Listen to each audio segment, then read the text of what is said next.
Bienvenue à ce numéro du journal des journaux paru du 20 au 26 février, une semaine durant laquelle la quasi-totalité des parutions de la place sont revenues sur l'affaire de 200 milliards à travers le point de presse animé par le ministre Hassoumi Massaoudou.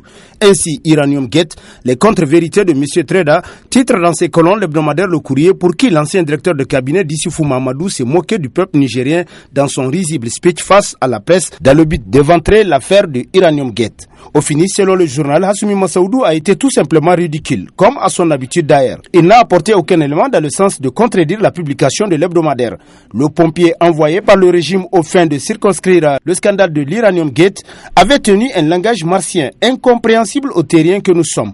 C'est vous dire que Hassoumi Massaoudou s'était trompé de tribune et même de sujet. Les faits accablent le pouvoir d'Issoufou Mahamadou, c'est indéniable. L'Iranium Gate est sans conteste le plus gros scandale que le Niger ait connu d'après le Courrier qui renchérit. Ici, la question est de savoir si la justice s'auto-saisira de l'affaire. Après les révélations sur le virement de 200 milliards de la Sopamine, le régime est arrivé sous le glaive, s'exclame le bi-hebdomadaire L'événement dans sa parution du 23 février. Selon ce journal, son confrère français Le Figaro, dans sa parution du 16 janvier 2017, annonce que le département de la justice aux États-Unis a demandé au FBI d'enquêter sur l'opération du rachat d'uranium par Areva en 2007 pour un montant de 2,5 milliards de dollars en 2016. Cette opération pourrait tomber sous le coup de la loi sur la corruption internationale, nous apprend le journal qui poursuit plus loin qu'à la lecture de cette enquête internationale tous azimuts sur les méthodes éhontées d'Areva, l'on peut avancer qu'elle risquerait de déboucher sur les rives du Niger où les complices de cette société confondent les biens publics à leur propre intérêt. Cette brèche ouverte par le FBI et le pôle financier doivent être saisis par la société civile, les députés et les médias pour qu'une enquête internationale soit jointe à celle déjà ouverte afin de faire la lumière sur cette affaire de 200 milliards dont les échos continuent à ternir l'image du Niger, conclut l'événement. Ça, l'affaire du Gouri System, Iranium et Africa, Mahamadou rend Massaoudou paranoïaque. Titre dans ses colonnes l'hebdomadaire Le Monde aujourd'hui, pour qui on savait que la seule prononciation du nom de Mahamadou fait frémir les gouristes. Mais l'on était loin d'imaginer que la paranoïa a gagné jusqu'au chef guerrier de la Renaissance, en l'occurrence Hassoumi Massaoudou. Certes, Massaoudou a seulement suggéré que l'opposition dont le chef de file est Mahamadou est à la base des révélations qui éclaboussent son régime. Cependant, tout le monde sait qu'il parle du président de l'Oumana et il ne le nie pas d'ailleurs. Dans une affaire aussi grave, comment peut-on avoir autant d'insouciance pour s'adonner à des plaisanteries ? De plaisanterie, c'est bien ce que l'ancien directeur de cabinet du président Issoufou a fait. Est-ce Mahamadou qui a résilié le contrat avec Africar ?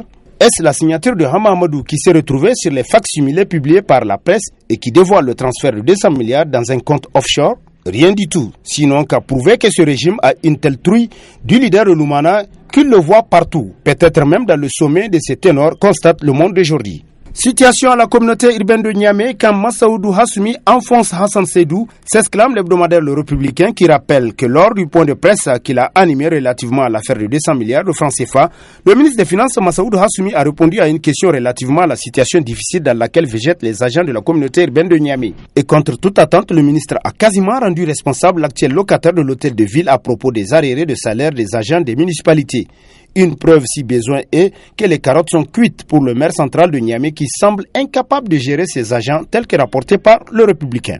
Le socialisme à la nigérienne à la solde d'un clan, titrera dans ses colonnes l'hebdomadaire L'Actualité, pour qui au Niger le socialisme ne vise que les intérêts d'un clan qui émerge, qui comme des champignons fait pousser les étages, qui se fait soigner dans les meilleurs centres, qui a soustrait ses enfants de l'école nigérienne, qui malgré la pauvreté généralisée change de véhicule V8, qui détient des comptes époustouflants, qui vendent la souveraineté nationale, qui promeuvent la corruption.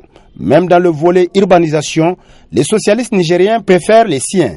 Dans la région de Tawa, par exemple, tous les villages environnants du département d'Ilela sont pratiquement électrifiés. Les voies menant à Ilela sont quasi goudronnées et donc Ilela-Niala est en pleine réalisation. C'est certainement la première fois que le Niger connaît une telle bavure érigée en mode de gouvernance. Durant ces 13 années de règne, le général Kounché n'a pas fait électrifier son village.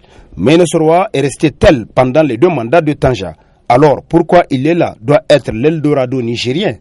Pauvre de socialistes, conclut L'Actualité. Prolongation du mandat des conseillers en attendant l'élaboration du fichier biométrique, titre dans la rubrique Société de sa parution du 22 février, l'unique quotidien privé de la place, L'Enquêteur, qui nous apprend que lors du Conseil des ministres de vendredi 17 février, le gouvernement a décrété la prorogation des mandats des conseillers municipaux et régionaux pour une durée de 6 mois, la mesure prenant effet le même jour.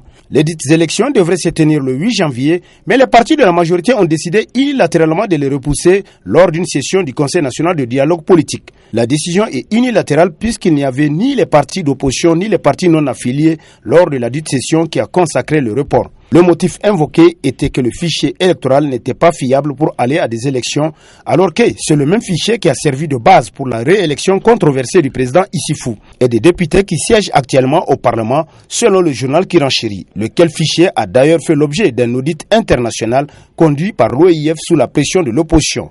À l'époque, le régime n'en voulait pas, estimant que c'est le meilleur fichier électoral jamais élaboré au Niger pour l'organisation d'élections, nous rappelle l'enquêteur qui poursuit. Le président Issifou a obtenu son deuxième mandat avec le fichier audité. Son parti a fait le plein de députés à l'Assemblée sur la base du dit fichier. Mais les élections locales ne peuvent pas s'organiser avec le même document. Il faut un fichier biométrique pour qu'elles soient transparentes et crédibles. C'est un aveu de taille de la part des tenants du régime que les élections présidentielles et législatives de février-mars 2016 n'ont été ni transparentes ni crédibles selon l'enquêteur. Sur tout un autre plan, tarif hydrocarbures, mécontentement agent CNPC-NP pour qui roule le ministre Foumakoye Gado, s'interroge dans ses colonnes l'hebdomadaire Le Canard en furie, qui rappelle que lors des premières contestations des tarifs à la pompe de l'essence et du gasoil produits au Niger, le ministre du pétrole Foumakoye Gado avait annoncé qu'il ne peut y avoir de réduction avant 2015. En plus du refus de baisser les tarifs, les conditions de vie des Nigériens travaillant à la CNPC-NP sont largement en deçà de celles des ressortissants chinois. Interpellé sur la question, le ministre Foumakoye aurait répondu que les Chinois sont mieux payés que les Nigériens pour la simple et bonne raison qu'ils sont plus qualifiés, donc plus compétents. Même si l'annonce du ministre Foumakoye fait tout autant mal qu'elle déçoit ses compatriotes, elle n'est guère surprenante. Ce régime a multiplié les scandales dans la gestion des affaires publiques qu'il a réussi en un rien de temps à agenouiller le trésor public et l'économie nationale avec, selon le journal satirique Le Canard en furie, qui poursuit le peuple nigérien paye et continuera de payer longtemps encore le résultat du désastre qu'est la gestion de la renaissance du président Issifou Mahamadou. Relations politiques, les petitesses de Kassoum Mokhtar, titre entre autres à sa une l'hebdomadaire Le Nouveau Républicain, selon qui les Nigériens peuvent se rappeler qu'il y a quelques semaines, la présidente nationale des femmes du parti de Kassoum Mokhtar, celle-là même qui avait assumé avec courage l'intérim de la présidence du parti quand son président était en prison, a fini par prendre ses clics et claques pour quitter le parti. Ne pouvant plus supporter sa gestion maladroite et peu transparente et les caprices d'un directoire peu respecté de la bienséance politique.